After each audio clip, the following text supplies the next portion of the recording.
My fiancée told me to send my kids to boarding school so her deadbeat brother could move in, so I canceled the wedding and chose my children. Hey guys, I need to get something off my chest, and honestly, I could use some perspective. I'm a 38-year-old single dad with 2 kids, aged 10 and 12. Their mom passed away a few years ago, and since then, it's been just the 3 of us. Life hasn't always been smooth, but I think we've done a good job holding things together. My kids are great, they're kind, smart, and resilient, and they've been my biggest motivation to keep pushing forward. Anyway, about a year and a half ago, I met someone. Let's call her Sarah. She's 34, and we met through mutual friends at a barbecue. At first, she seemed like everything I'd been hoping for. She was outgoing, charming, and had this spark that drew people in. We hit it off right away, and soon enough, we were dating. Sarah made an effort to get to know my kids early on, which I appreciated. She'd take them out for ice cream or to the park, and she was always trying to engage with them. My kids were polite around her, but I could tell they were holding back a little. Maybe it was because they'd been through so much already, and they were wary of getting too attached to someone new. I figured that was normal though. These things take time, right? At first, everything felt great. Sarah seemed to understand that my kids were my world and that we were a package deal. She'd talk about how she admired my parenting and how much she wanted to be part of our lives. It felt good to have someone in my corner who seemed to get it. Over time, our relationship got more serious. Sarah and I started spending more time together, and she even began staying over at my house sometimes. My kids were fine with it. They didn't seem overly excited, but they weren't against it either. I thought we were all adjusting well to the idea of blending our lives, but there were little things that, looking back now, probably should have been red flags. For one, Sarah started making comments about the house. She'd say things like, "It's cozy, but maybe we could modernize it a bit," or "The kids' rooms are cute, but wouldn't it be fun to give them a makeover?" At the time, I didn't think much of it. I figured she just wanted to put her own touch on the place, and I was okay with that. Another thing was how she'd talk about our future. She'd make these comments about how we could build a life together, travel, and maybe even have a kid of our own someday. I wasn't against any of that in theory, but I always made it clear that my priority was my kids. She'd smile and nod. But now that I think about it, I'm not sure she really got it. Then there was her family, specifically her brother Jake. He came up in conversations occasionally, but not in a good way. Jake was apparently going through a rough patch. Sarah mentioned that he'd lost his job, was struggling to get back on his feet, and had been staying with their parents. She talked about him like he was a lost cause, but also like it was everyone else's responsibility to help him. I didn't think much of it at first. We all have family members who need a little extra support sometimes, and I figured it wasn't my place to judge. But as I got to know Sarah better, I started to realize just how much of a mess Jake really was. He couldn't hold down a job, he made terrible decisions, and he seemed to have zero motivation to change. Still, none of this felt like a deal-breaker at the time. Sarah and I were getting closer, and I was starting to think about our future together. I'd been on my own for so long, and it felt nice to imagine having a partner. About a year into our relationship, I started thinking seriously about proposing. Sarah had been dropping hints for a while, showing me pictures of rings she liked, talking about wedding venues, that kind of thing. I wasn't blind to it, and honestly, I thought it was a good idea. My kids were doing well in school, we had a stable routine, and I felt like I was ready to take that next step. I knew it wouldn't be easy blending our lives completely, but I believed we could make it work. I planned a simple, meaningful proposal at the park where we had one of our first dates. No big spectacle, just something genuine. On the day, I was nervous but excited. As we walked, I told her how much she meant to me, then pulled out the ring and asked her to marry me. She said yes, ecstatic as she slipped on the ring, already dreaming about wedding plans and our future together. In that moment, everything felt perfect. I had no idea how quickly it would all fall apart. The first couple of weeks after the proposal felt like a whirlwind of excitement. Sarah dove headfirst into wedding planning, picking out color schemes, browsing venues, and flipping through Pinterest boards like it was her full-time job. I was just trying to keep up. Between work, taking care of the kids, and managing everything else, I let her take the lead on the wedding details. She seemed thrilled, and I didn't want to dim that, But as time went on, little things started to creep in that didn't sit right with me. At first it was small comments here and there, like how the house needed a woman's touch, or how she envisioned our future being more polished. I didn't really know what she meant by polished, but I brushed it off. Maybe it was her way of saying she wanted to contribute, or make the space feel like hers too. Then she started making suggestions. Subtle ones at first. Wouldn't it be nice to clear out some of the kids' old stuff, give the house a more open vibe? Or maybe we could move some of their things to the garage to keep the rooms tidier? On their own, these comments didn't seem like a big deal, but when you added them up, it felt like she was trying to erase parts of the home we'd built. I didn't say much at the time, though. I figured she was just excited about the idea of us building a life together, and maybe I was overthinking it. But then came the furniture. One Saturday morning, Sarah showed up with a catalog and a plan to upgrade the living room. I wasn't even sure what needed upgrading. The couch was fine, the coffee table was sturdy, and the kids' bean bags in the corner were not negotiable. She went on about how she wanted the space to feel more adult and less chaotic. I had to bite my tongue to keep from snapping. This was a family home, not some magazine spread. The first real clash came when she suggested turning the spare room, which doubled as a study and craft space for the kids, into a guest room. She called it a compromise, because it would still be available for the kids to use sometimes. That room was more than just a space. It was where the kids did their art projects, where I worked late at night when they were asleep, and honestly, it was one of the few parts of the house that felt like ours. I told her we weren't changing it. She didn't argue outright, but I could see the irritation on her face. She made a passive-aggressive comment about how we'd have to figure out how to make space for everyone eventually, and I let it drop. Around this time, Jake started showing up in more of her conversations. He was apparently staying with her parents, but according to Sarah, it was a temporary thing. She mentioned him needing support and how it was hard for her to see him struggle. I didn't really respond to that because I didn't know what to say. Jake wasn't my responsibility, and I was already juggling enough. Then came the day she asked if Jake could come over for dinner. She said he wanted to get to know me and the kids better since we were all going to be family soon. I agreed. To be honest, I was curious about him. The dinner was awkward. Jake showed up late, reeking of bad decisions, and spent most of the night complaining about how hard life was for him. He barely acknowledged the kids, who had been excited to meet him, and only really spoke to Sarah. I tried to make small talk, but it felt like pulling teeth. After he left, Sarah gushed about how great it was that we'd all gotten together.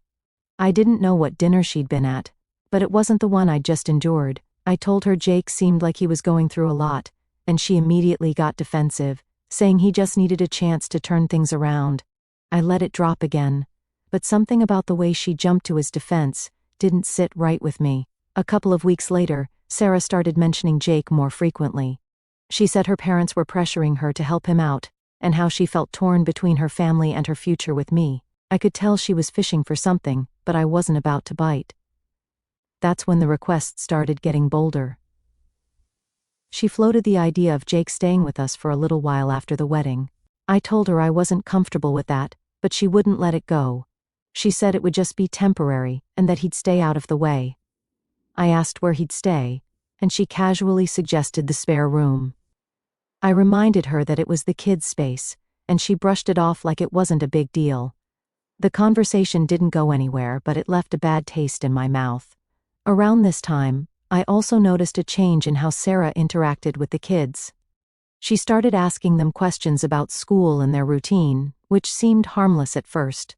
But then she started making these weird comments about how they'd benefit from structure, or how they might enjoy a new environment one day. My son asked me what a boarding school was. I froze. I asked him where he'd heard about that, and he said Sarah mentioned it. That was a moment where the alarm bells in my head went off full blast. When I brought it up to Sarah, she laughed it off, and said she was just talking about how boarding schools have great programs for kids. She said it was an innocent conversation, but I wasn't so sure. I told her I didn't want her planting ideas like that in their heads, and she got defensive, saying she was just trying to help. At this point, the cracks in our relationship were starting to feel impossible to ignore. Sarah's focus seemed less on building a life with us and more on bending our life to fit her vision. I was starting to feel like I wasn't just blending a family. I was being steamrolled into making concessions I wasn't comfortable with. After Sarah and I had that tense conversation about her mentioning boarding school to my son, I thought we'd moved past it. I told myself it was just a misunderstanding, maybe her way of trying to connect with the kids in her own awkward way.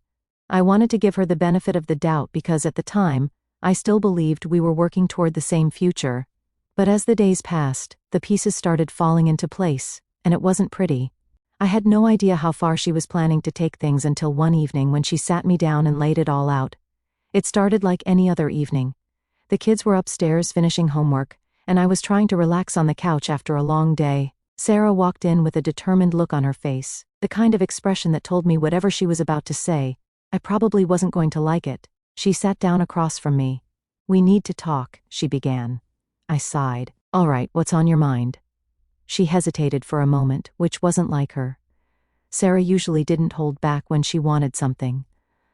"I've been thinking a lot about how we're going to make this work once we're married," she said carefully. "Okay," I said, already bracing myself. "It's about the house," she continued.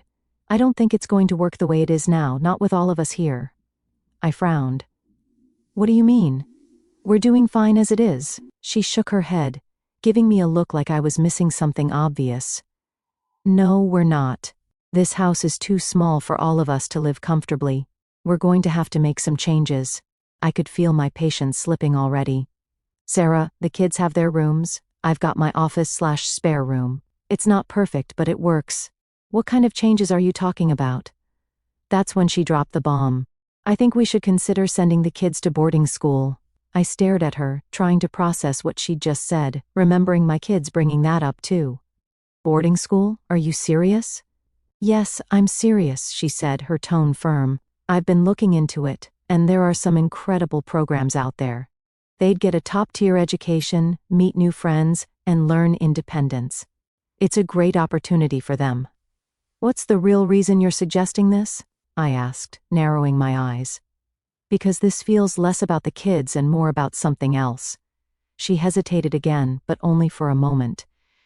"Fine," she said, her voice sharpening. "If the kids went to boarding school, it would free up space here. Jake could move in and have a proper room. He needs stability, and this is the best way to make that happen." There it was, the real reason. I shook my head, anger bubbling up. "You want me to send my kids away so your grown, drunk, unemployed brother can have a room in their house? Are you even hearing yourself right now?" She sighed, like I was the one being unreasonable. "Jake's in a bad place right now. He needs help, and this would give him a fresh start. It's not just about him, it's about us building a future together. We have to think about what's best for everyone." "What's best for everyone?" I repeated, my voice rising. "Sarah, what's best for my kids is staying in their home with their friends, their routine and their dad, not being shipped off so your brother can move in." Her expression hardened. "You're being so short-sighted," she snapped. "You're not even willing to consider what boarding school could offer them. It's not like I'm suggesting something bad. They'd get an amazing education, and we'd have the space we need to start fresh." "I don't need a fresh start," I said firmly. "My kids don't need a fresh start. They need stability, something they've barely had since their mom died. And I'm not about to throw that away because Jake can't get his act together." Her face twisted in frustration. "Why are you being so difficult about this? Jake is family. He needs us. Isn't that what families are supposed to do? Help each other?" "Jake is your family," I corrected her. "My family is upstairs doing homework in a house that's supposed to be their safe space. You don't get to come in here and decide their lives are less important than your brother's comfort." That seemed to strike a nerve. Her tone shifted from defensive to outright hostile. "You're acting like I'm trying to hurt them," she said, her voice sharp. "I'm not. I'm trying to create a life where we all have room to breathe. But you're so stuck in your ways that you can't see how good this could be for everyone." "This isn't about what's good for everyone," I shot back. "This is about you trying to push my kids out of their own home to make room for your brother. That's not happening, Sarah. Not now, not ever." She stood up abruptly, crossing her arms.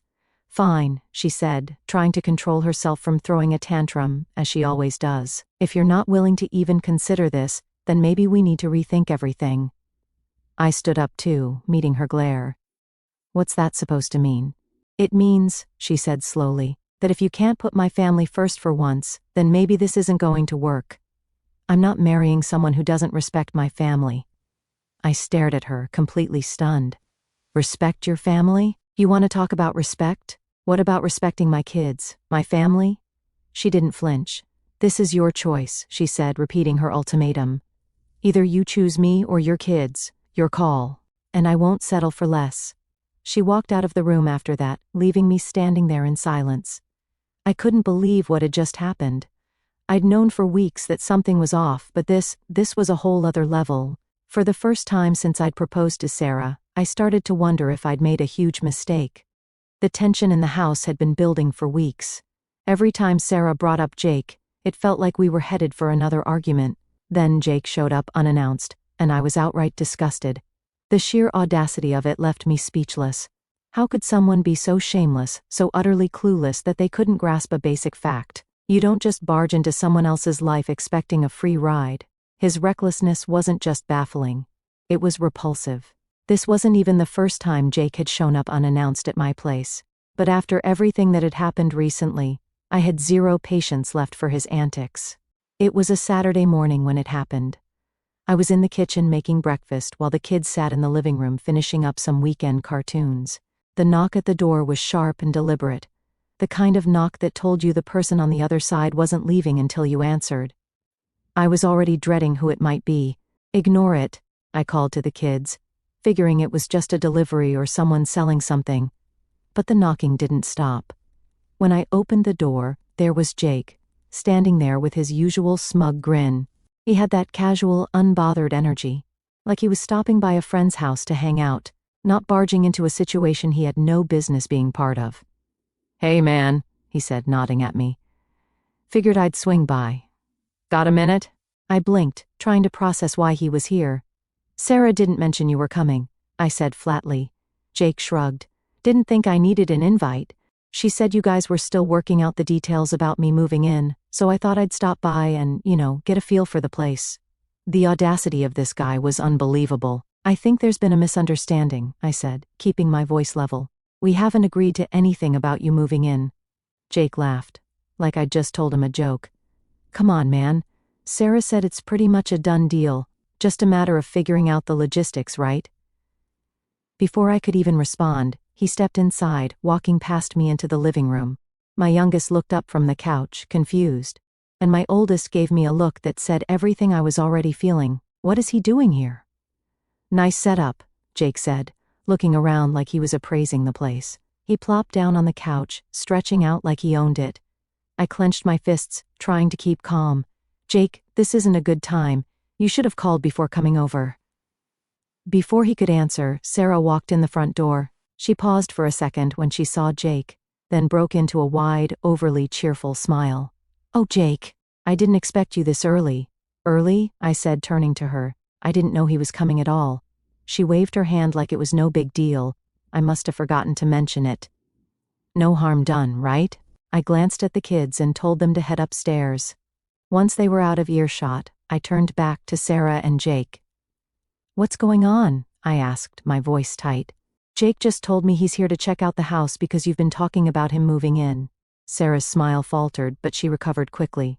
"Babe," she said, stepping closer to me, "I was just trying to help. Jake's in a tough spot, and I thought if he could see how we might make it work, you'd be more open to the idea." "We've already talked about this," I said, my patience wearing thin. "I told you I'm not comfortable with it." Jake, still sprawled out on the couch, decided to chime in. "Relax, man. It's not like I'm asking for much, just a bed and some space to breathe. You won't even notice I'm here." I turned to him, my tone cold. "This isn't your decision to make, Jake. And it's not happening." Jake scoffed and stood up, saying, all right. No need to get worked up. I'll leave you two to sort it out." He grabbed his jacket and headed for the door, muttering something under his breath. As soon as he was gone, I turned to Sarah. "What the hell was that? What do you mean?" she snapped. "Jake's my family. He needs help. And I'm trying to find a solution. You're the one making this harder than it has to be." "I'm making it harder?" I said, my voice rising. "You've been going behind my back, making decisions for my house, my kids, and my family. How is that okay?" Sarah crossed her arms, glaring at me. "You're being impossible. Jake is family, and family helps each other. Why can't you see that? Because this isn't just about Jake, I said.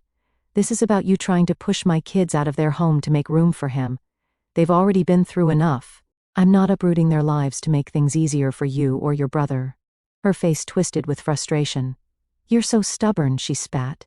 Do you even care about how hard this is for me? I'm trying to build a future with you, and you're too busy clinging to your perfect little setup to see that. This perfect little setup is my kid's life, I shot back. And I'm not going to apologize for protecting it. If you can't understand that, then maybe you're not ready to be part of this family. Her expression hardened, and I knew what was coming before she even said it. Fine, she said coldly. If you're not willing to compromise, then maybe we need to rethink this whole thing. I stood there for a moment, letting her words sink in. Then I took a deep breath and looked her in the eye. You're right, I said. We do need to rethink this, and I've made my decision. Her face flickered with something, shock, maybe anger. What's that supposed to mean? It means I'm choosing my kids, I said firmly. They come first, always. If you can't accept that, then we don't have a future together. The silence that followed was deafening. She stared at me like she couldn't believe what I'd just said, but I didn't back down. Is that it, then? She asked, her voice trembling. Yeah, I said. That's it. And with that, I turned and walked away, leaving her standing in the living room, speechless. Walking away from Sarah that day, I felt a strange mix of emotions. There was relief, knowing I'd stood my ground and chosen my kids, but there was also a heaviness in my chest. This wasn't just the end of an argument, it was the end of everything we'd been building toward. I knew the breakup was inevitable, but it didn't make it any easier. Sarah didn't take it well. For the first day or two after I told her it was over, she didn't say much. She avoided me, barely acknowledging my presence when she came by to grab a few things she'd left at the house. I thought maybe she was processing it all, but then the storm hit. It started with the wedding. Sarah called me one evening, her tone cold and businesslike. So, I assume you're canceling everything? She asked. Yes, I said, keeping my response short. There's no reason to keep the plans going. Her response was immediate. Good. Then we need to talk about the money. I frowned. What money? The deposits, she snapped. I've already put down a deposit on the caterer, and I expect you to reimburse me since you're the one canceling. It's only fair. I paused for a moment, realizing that her demands would never stop, even when we were breaking up. Sarah, I already paid for the venue deposit, which was more than what you spent on the caterer, I said. That's not the point, she said sharply. You're the one who decided to end this, so you should take responsibility for the financial fallout. I took a deep breath, trying to stay calm. I'm not reimbursing you for anything, Sarah. We both contributed to this wedding, and we both knew the risks of non-refundable deposits. You made your choices, and I made mine. This is on both of us. She didn't like that answer. So what? You're just going to leave me out of pocket for hundreds of dollars? I'm already out of pocket for thousands, I said, my voice firm. The venue, the invitations, the flowers, I covered all of that. I'm not paying for more just because you want to pass the blame. The conversation went nowhere. She kept insisting that I was being unfair while I held my ground. Eventually, she hung up on me, but the calls didn't stop. Over the next few days, she bombarded me with texts, emails, and voicemails, all demanding that I pay her back for the caterer. At one point, she even threatened to take me to small claims court if I didn't comply. It wasn't just about the money, though. Sarah wasn't content to leave things between us on a simple financial dispute. She started spreading her version of the story to mutual friends and family, painting me as the bad guy who abandoned her and refused to help her struggling brother. I got calls from people I hadn't spoken to in months asking me what was going on and why I was being so cruel. One of her relatives, a distant cousin I'd only met once, actually had the nerve to lecture me about family values. Jake's going through a tough time, she said. You could have made a small sacrifice to help him out. It's not like you'd be homeless. I bit my tongue, not wanting to argue with someone who clearly didn't understand the full story, but it stung.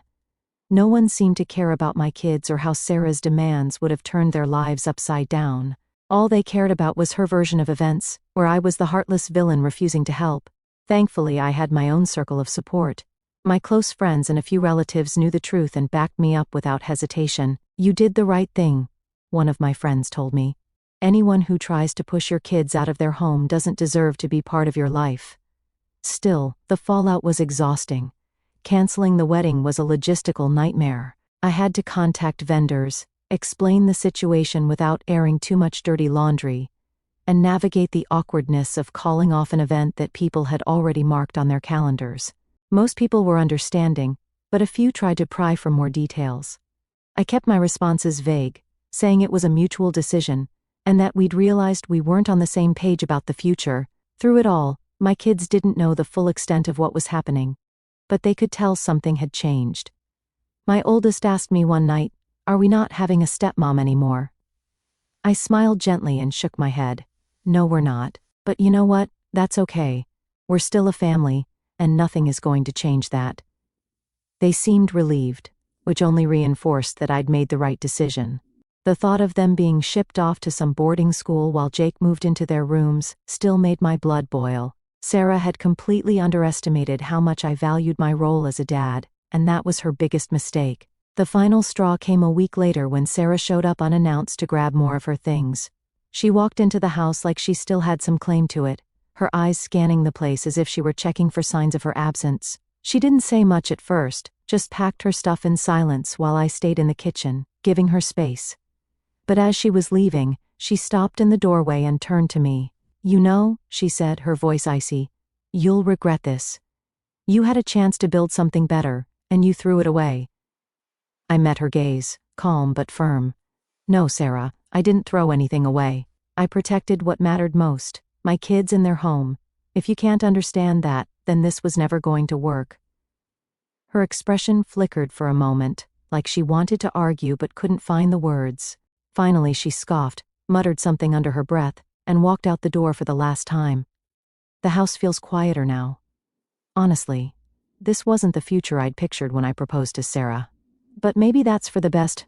My kids are safe, their home is still their sanctuary, and I'm free from the chaos she tried to bring into our lives. But I can't help wondering, was there something I missed early on that could have prevented all this? I'm still processing everything, but I'd love to hear your thoughts and advice. I'll update if anything significant happens. Thanks for reading, Reddit. Final update. Hey, again. I thought breaking up and canceling the wedding would be the end of the drama. I couldn't have been more wrong. Turns out, walking away from Sarah wasn't just about protecting my kids and keeping our home intact. It also meant dealing with a wave of chaos I didn't see coming. From Sarah spreading lies about me to her brother Jake making veiled threats, things went from intense to downright absurd. You know that she already tried to victimize herself in front of our families. Still, she leveled up. She told mutual friends and some of my family members that I was abusive and controlling, spinning the story in a way that made her the victim. Suddenly, I was getting calls and messages from people asking me to explain myself. Some were sympathetic, while others outright accused me of being the kind of person who'd push someone to their breaking point. One mutual friend, let's call him Dave, actually called me up to say, "Hey man, I heard you made Sarah's life hell. What's going on?" I had to take a deep breath before responding. "Dave, do you honestly think I'd do that? She wanted me to send my kids to boarding school so her brother could move in. That's the reality." Thankfully, Dave was reasonable enough to hear me out, and after I told him the full story, he backed off. But not everyone was as understanding. Sarah had a way of twisting things. She was always good at playing the victim. Jake, of course, wasn't any better. A week after the breakup, he texted me out of the blue. His message read, "You're a spineless coward for not helping your family. I might swing by to get what's mine. Better hope I don't have to force it." The entitlement was mind-blowing. I hadn't taken anything from Jake. In fact, the only thing I'd done was refuse to let him bulldoze his way into my home. But his text wasn't just infuriating, it was unsettling. I wasn't going to take any chances, so I called a locksmith the next day to change the locks on every door. For a few days, I kept expecting Jake to show up again, pounding on the door or causing a scene. But instead, everything went strangely quiet. It wasn't until later that I found out why. A mutual friend told me that Jake had been caught stealing money from Sarah. Apparently, during one of his drunken episodes, he'd managed to access her bank account and drained it dry. We're not talking about pocket change either. He wiped out thousands. When I heard the news, I wasn't even surprised. It was almost inevitable. Jake had been a leech for as long as I'd known him, always expecting someone else to clean up his messes. But this time, he'd gone too far, even by his own standards. What made it worse was that after stealing her money, Jake completely disappeared. He wasn't answering calls or texts, and no one had seen him in days. Sarah was left scrambling, not only to figure out how to pay her bills, but also to deal with the debt he'd saddled her with. Then, as if things couldn't get any more ridiculous, Sarah showed up at my house. She didn't call or text beforehand. She just appeared on my doorstep, looking like she hadn't slept in days. I opened the door, and before I could say anything, she launched into her sob story. "I need your help," she said, her voice trembling. "Jake stole everything. I don't know what to do." I stood there for a moment, processing what she'd just said. I got flashbacks of everything she'd put me and my kids through, and any sympathy I might have had disappeared. "Sarah," I said firmly, "this isn't my problem. You made your choice. You wanted Jake to move in here, remember? You put him above everything else, including my kids. Now you're dealing with the consequences." Her expression shifted from pleading to angry in an instant. "How can you be so heartless?" she snapped. "I thought you cared about me." "I did," I replied, "but you showed me who you really are. You put your brother's comfort over my kids' stability, and I'm not going to clean up the mess that came from that decision. This is on you." She tried to argue, but I shut her down. "You need to leave," I said, my voice steady. "I'm done with this." She stood there, clearly stunned. Then, without another word, she turned and walked away. Over the next few weeks, the fallout continued to ripple through Sarah's life. Jake was still nowhere to be found, and her finances were in shambles. Mutual friends started distancing themselves from her as the truth about Jake's actions came to light. The lies she told about me didn't hold up under scrutiny, and people began to see the real story. Looking back, I can't say I regret any of it. Not the breakup, not the canceled wedding, and certainly not choosing my kids over Sarah and her chaotic family. It was a tough lesson, but one I'll never forget. The people you let into your life should add to it, not take from it. And if that means shutting the door on someone who doesn't respect your boundaries, so be it. My kids come first, and that's never going to change. Thank you guys for reading.